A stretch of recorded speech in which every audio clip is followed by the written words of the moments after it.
যাচ্ছে। যাই, কোথাও গিয়ে দেখি খাবার সংগ্রহ করতে পারি কিনা। দুদিন থেকে তো অসুস্থ থাকার কারণে কোনো খাবার সংগ্রহ করতে পারিনি। আজ তো আর কোনো বুদ্ধি দেখছি না আমি। এরপর রাজহাঁস খাবার সংগ্রহ করার জন্য বাহিরে বেরিয়ে পড়ে। রাজহাঁস ছিল একটু খোঁড়া, তাই রাজহাঁসকে সবাই প্রতিবন্ধী হিসেবে চিনত, আর সবাই অনেক অবহেলা করত। রাজহাঁসের সাথে কেউ মিশত না। হাসি দিদি, ও হাসি দিদি, তুমি কি খাবার সংগ্রহ করতে যাচ্ছ নাকি? আমিও তো খাবার সংগ্রহ করতে বেরিয়েছি, চলো তাহলে একসাথে খাবার সংগ্রহ করতে যাই। দুজনে গেলে তাড়াতাড়ি আসা যাবে। তুই কি পাগল হয়ে গেছিস নাকি? তুই বলে একটা অলক্ষী, প্রতিবন্ধী। তোর মতো প্রতিবন্ধীর সাথে যদি আমি খাবার খুঁজতে যাই, তাহলে তো জীবনে খাবার খুঁজে পাবো না। তখন আমাকে না খেয়ে থাকতে হবে। তার থেকে ভালো তুই তোর মতো খাবার খুঁজতে যা। আমি কোনো তোকে নিয়ে যেতে পারবো না।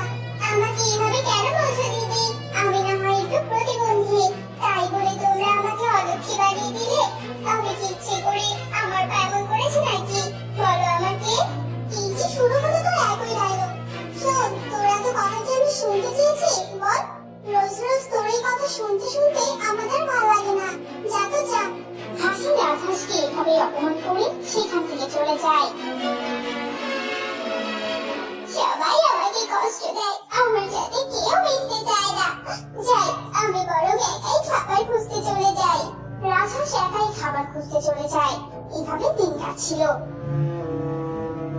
একদিন নদীর ধারে কিছু হাঁসেরা সাঁতার কাটছিল। এমন সময় সেখানে রাজহাঁস আসে সাঁতার কাটতে। রাজহাঁসকে দেখে বাকি হাঁসেরা ভীষণ রেগে যায়। এই থাম থাম বলছি, তুই কোথায় সাঁতার কাটতে এসেছিস শুনি? তুই দেখছিস না এখানে আমরা বাকি হাঁসেরা সাঁতার কাটছি? দিদি, তোমরা সাঁতার কাটছো বলে আমি কেন সাঁতার কাটতে পারবো না? আমাকেও সাঁতার কাটতে দাও। আমি কিছুক্ষণ সাঁতার কেটে এখান থেকে চলে যাব। এই, তুই কি আমাদের কথা বুঝিস না নাকি? তোকে বলেছি যে পরে সাঁতার কাটবি, তার মানে তোকে পরে সাঁতার কাটতে হবে। এত কথা আমরা বুঝি না।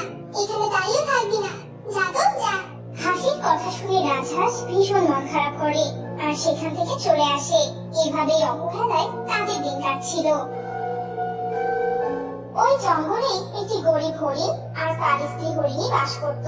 তারা ছিল ভীষণ অসহায়। কি গো, তুমি এসেছো? তো কোনো ব্যবস্থা করতে পারলে টাকার? বলো তো আমাকে।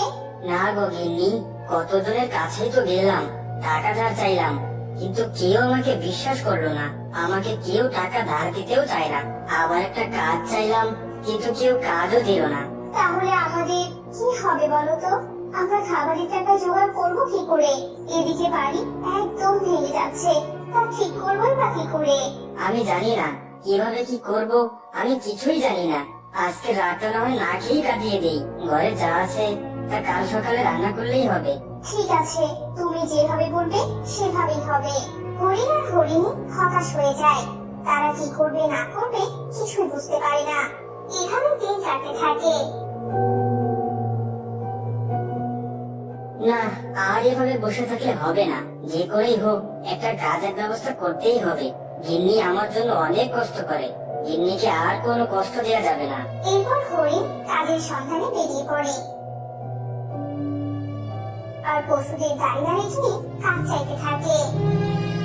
বাগদাদা, ও বাগদাদা, তোমার তো অনেক বড় একটা দোকান। তুমি আমাকে তোমার দোকানে একটা কাজ দিবে গো? একটা কাজ পেলে আমার অনেক বড় উপকার হতো। না না, আমার কোনো কর্মচারীর দরকার নেই। আমার এই ছোট্ট দোকানে আমি একাই কাজ করতে যথেষ্ট। তুই বরং অন্য কোথাও গিয়ে কাজ খুঁজে দেখ। যা, আমাকে আর বিরক্ত করিস না। দাদা, আমাকে বেশি টাকা মাইনে দিতে হবে না, আমাকে অল্প কিছু টাকা দিলেই হবে। প্রতিদিনের অর্ধেক মাইনে দিলেই হবে। দাও না দাদা কাজ, আমার যে ভীষণ দরকার। হরিণ হাত জোড় করে বারবার অনুরোধ করতে থাকে। আর এত করে বলার পর বাঘের মনে সামান্য দয়া হয়। আচ্ছা আচ্ছা, ঠিক আছে, এত জোর করে অনুরোধ করতে হবে না। আজ থেকে কাজে জয়েন করে ফেল। তবে শোন, কোনো কিছু চুরি করা যাবে না কিন্তু। যদি চুরি করেছিস তাহলে কিন্তু হাত একেবারে ভেঙে দিব। আর শোন, বেশি মাইনে দিতে পারবো না। আচ্ছা ঠিক আছে দাদা, তুমি যেভাবে বলবে ঠিক সেভাবেই হবে। আমাকে শুধু সামান্য টাকা দিলেই হবে। এরপর হরিণ বাঘের দোকানে কাজ করতে থাকে। এভাবে দিন কাটছিল। বানর বাঘের দোকান থেকে খাবার চুরি করে নিয়ে পালিয়ে যায়। আর সে দায় এসে পড়ে হরিণের উপর। এই শয়তান হরিণ, কাঙ্গালের মতো এসে আমার কাছে কাজ চেয়েছিলি। তোকে কাজ দিয়ে আমি ভুল করেছি। তুই কিনা আমার দোকানে খাবার চুরি করলি। আজ তো তোকে আমি মেরেই ফেলবো রে। বিশ্বাস করুন আমাকে দাদা, আমি কোনো চুরি করিনি। আমি যেখানে কাজ করে দুটো টাকা রোজগার করি সেখানে আমি কিভাবে চুরি করব? আমাকে আপনি একটু বিশ্বাস করুন, আমি কোনো চুরি করিনি। ও আচ্ছা, ন্যাকামো শুরু করেছি তাই না? চোরের আবার ধর্ম আছে নাকি? তবে রে দাদা, আমাকে মারবেন না মালিক, আমাকে আপনি মারবেন না, মারবেন না আমাকে। হরিণ এত করে অনুরোধ করার পরেও বাঘ তার কথা শোনে না। বাঘ হরিণকে মারতে মারতে কাছ থেকে তাড়িয়ে দেয়। হরিণ কাঁদতে কাঁদতে একটি গাছের নিচে গিয়ে বসে পড়ে। একটা মাত্র কাজ পেয়েছিলাম, সেটাও কিনা চুরির দায়ে হারিয়ে ফেললাম, তার সাথে এভাবে মারও খেলাম। এবার আমি চিকিৎসা করবো কি করে, আর সংসারটা এবার কি করে চালাবো? ঠিক সেই সময় রাজহাঁস কাঁদতে কাঁদতে সেদিক দিয়ে যাচ্ছিল। রাজহাঁস হরিণকে কাঁদতে দেখে সেখানে দাঁড়িয়ে পড়ে। সে কি হরিণ দাদা, তুমিও কাঁদছো কেন? আর এ কি, তোমার হাতে এই অবস্থা হলো কি করে? তোমার কি হয়েছে? তোমাকে আবার কটু কথা কে শুনিয়েছে, বলো তো আমাকে। এরপর হরিণ তাকে সব কথা খুলে বলে। সব শুনে রাজহাঁসের অনেক মায়া হয়। আহারে, তুমি এত কষ্ট পেও না, দেখবে সবকিছু ঠিক হয়ে যাবে। এবার তবে বাড়িতে গিয়ে বিশ্রাম করে নাও। রাজহাঁসের কথায় হরিণ বাড়িতে চলে যায়। এদিকে রাজহাঁস মনের দুঃখে নদীতে গিয়ে সাঁতার কাটতে থাকে। এভাবে দিন কাটছিল।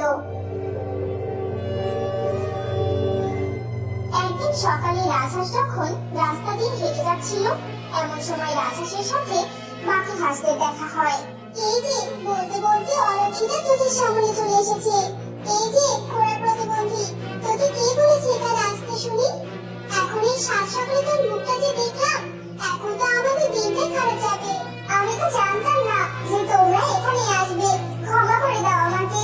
রাজহাঁস ক্ষমা চাওয়ার পরও সবাই রাজহাঁসকে নানান কথা শুনিয়ে যায়। কেউ সহ্য করতে পারে না আমাকে। সবাই যেভাবে পারে আমাকে অপমান করেই যাচ্ছে। কেউ দেখতেই পারে না। এই জীবন রাখার থেকে না রাখাই ভালো। থাকবো না আমি আর এই জঙ্গলে। কি হয়েছে কি তোমার? তুমি এভাবে কাঁদছো কেন? রাজহাঁস পরীকে দেখে অবাক হয়ে যায় আর কাঁদতে কাঁদতে পরীকে সব কথা খুলে বলে। তুমি একদম কাঁদবে না রাজহাঁস, একদম কাঁদবে না। তুমি প্রতিবন্ধী দেখে কখনো নিজেকে অন্যের থেকে দুর্বল ভাববে না। আমি আজ তোমাকে এমন ক্ষমতা দেব যে তুমি অন্যদের তুলনায় অতুলনীয় হয়ে যাবে। এরপর পরি রাজহাঁসের উপর জাদু শক্তি করে। আজ থেকে তোমাকে আমি সোনার ডিম পাড়ার শক্তি দিলাম। আজ থেকে তুমি সোনার ডিম দিবে আর গরিব দুঃখীদের সাহায্য করতে পারবে। এসব বলে পরি চলে যায়। আর রাজহাঁস ভীষণ খুশি হয়। যাক বাবা, এবার আমি হরিণ দাদা আর হরিণী দিদিকে সাহায্য করতে পারবো। ওদের কষ্ট দেখে আমার ভীষণ কষ্ট হয়। এরপর রাজহাঁস হরিণ আর হরিণীর কাছে যায় আর তাদের সবটা খুলে বলে। সবটা শুনে হরিণী ভীষণ অবাক হয়ে যায়। অবাক হয়েও না গো, আমি সত্যি বলছি। সেটা কাল সকালে তুমি বুঝতে পারবে, দেখে নিও। রাজহাঁসের কথা তারা দুজন বিশ্বাস করে। আর পরদিন সত্যি সত্যি রাজহাঁস একটি সোনার ডিম দেয়। আর সোনার ডিম দেখে তো তারা ভীষণ খুশি হয়। হরিণী দিদি, তোমাদের আর কোনো কষ্ট থাকবে না। তোমরা এই ডিম বিক্রি করে অনেক ধনী হতে পারবে আর অন্যান্য গরিব পশুদেরও সাহায্য করতে পারবে। এরপর থেকে হরিণী আর হরিণের আর কোনো অভাব থাকে না। তারা নিজেরাও অনেক সুখে শান্তিতে দিন কাটাতো, আবার অনেকেও সাহায্য করত। এই সব কিছু বাঘের নজরে আসে। কি ব্যাপার? এই হরিণ দুদিন আগেও আমার হাতে মার খেলো, সে কিনা এখন অন্যকে সাহায্য করছে। ব্যাপারটা তো আমাকে দেখতেই হচ্ছে। এরপর বাঘ হরিণীদের উপর নজর রাখতে থাকে আর রাজহাঁসের বিষয়ে সবটা জানতে পারে। ও আচ্ছা, এই ব্যাপার। তাহলে কালকে রাতেই আমি প্রতিবন্ধীকে চুপ করে তুলে নিয়ে যাব আর বাড়িতে নিয়ে গিয়ে বন্দি করে রাখবো। এরপর বাঘ চুপে চুপে রাজহাঁসকে ধরতে আসে আর অমনি সেখানে পড়ে চলে আসে। শয়তান বাঘ, তুই কি